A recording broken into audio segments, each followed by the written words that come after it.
Investing in real estate without buying a rental property? Google says that 90% of millionaires have made money through real estate. And you hear millionaires often say that real estate is one of the best ways to build wealth in America. But for some reason you can't or don't want to buy real estate, you can still get exposure to the real estate market. And in this video, we're showing you 3 ways to invest in real estate without actually investing in real estate.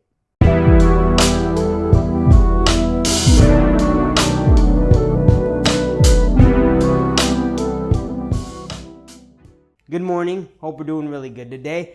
If you're new to the channel, I'm Justin. I like to talk about dividend investing, income from options, financial independence, and anything else related to money. So if you like anything related to money, you should probably subscribe to this channel. And if you watch this video, I'd really appreciate at least giving this video a thumbs up. That'd really help a lot. Now we're talking about different ways to invest in real estate without buying a rental property. The first and easiest way to invest in real estate is through REITs.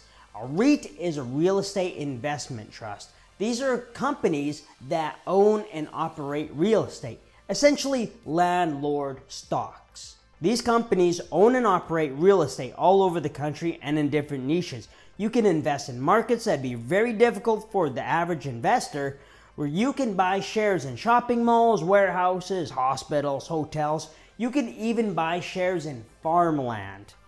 Benefits of REITs are they help the investor diversify their risk across hundreds or thousands of different tenants in different areas that'll be affected by the economy in different ways. So you don't have all your income risk associated with one tenant and one property. One of the most popular REITs is Realty Income, and it's trademarked the monthly dividend company because it pays its dividends out monthly. And it's paid out monthly dividends for 610 months. That's about 50 years. And it's been increasing that dividend once a quarter for 94 quarters. And to be fair though, these ain't huge dividend increases. They're only about 4%, but they do count. And it has an average return of about 15% a year. And its tenants are big names that you've heard of. Things like Walgreens, 7-Eleven, Dollar General, FedEx. Right now, Realty Income's trading at about $70 and has a yield of about 4%. And it's up about 21% from 1 year ago. But if you don't want to go an individual stock, you can go the ETF route and buy an ETF that owns all the REITs. And a popular ETF is the Vanguard Real Estate ETF, ticker VNQ. And we know Vanguard has very low expense ratios, and this one's very low as well, 0.12%, and it has a yield of about 3%. And the performance on the sector as a whole, the ETF is up about 34% from a year ago. Another way that people can invest in real estate are through a special type of REIT called a mortgage REIT. And these companies are a little different. They don't actually own property, but they own the mortgages to those properties.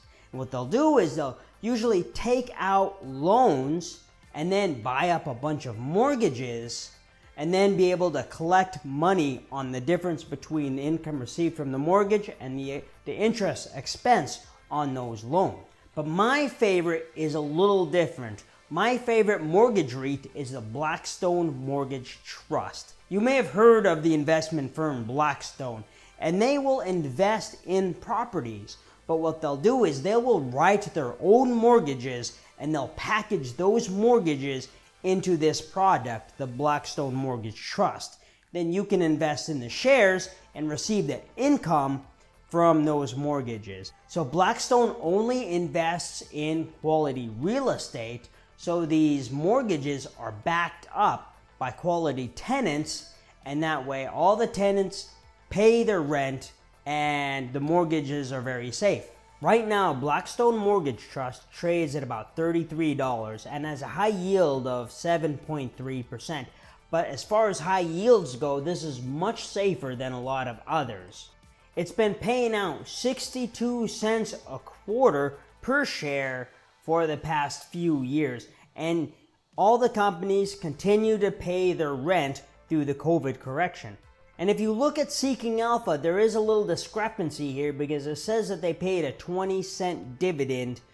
Looks like a cut in the fourth quarter of 2020, but this isn't really accurate. They still paid out their 62 cents, but it's some sort of tax thing where only 20 cents of that was taxable in 2020, and the other 42 cents of that was taxable in 2021. But if you were a shareholder during this time, you were paid out your full 62 cents. Two other popular names in this space, AG&C and Annaly Capital, they buy mortgage-backed securities that are backed by Freddie Mac and Fannie Mae, things like 30-year mortgages. And these are lower quality and they have higher leverage because you need lower down payments, and their returns show for these. If you look at Annaly Capital, over the past 10 years, with all the dividends reinvested, you only have a return of about 5% a year for the past 10 years.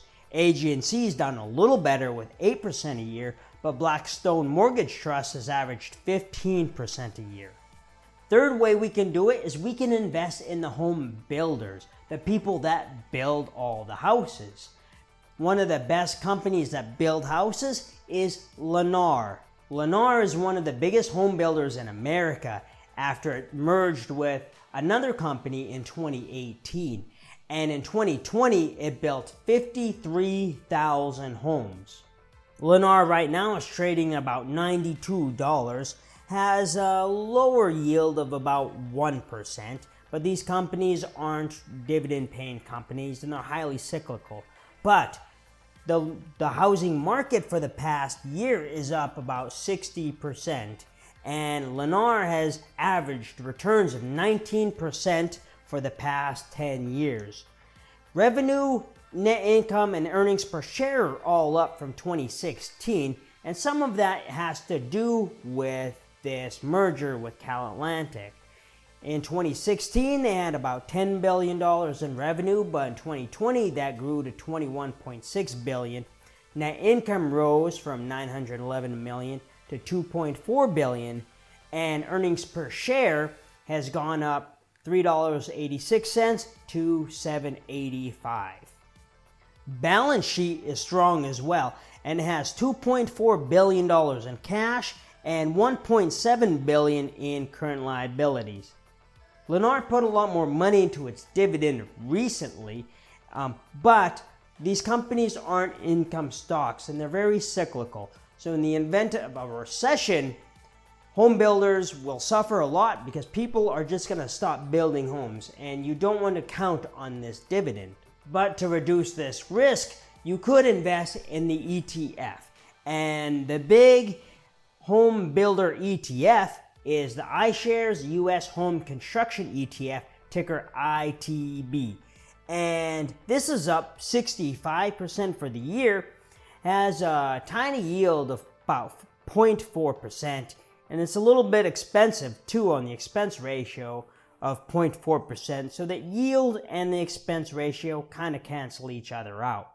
So there you have it. There's 3 different ways to invest in real estate without having to buy an actual rental property. Hope you learned something. If you did, I really appreciate a thumbs up. Subscribe to the channel if you haven't. Then I want you to go have a good day, all right?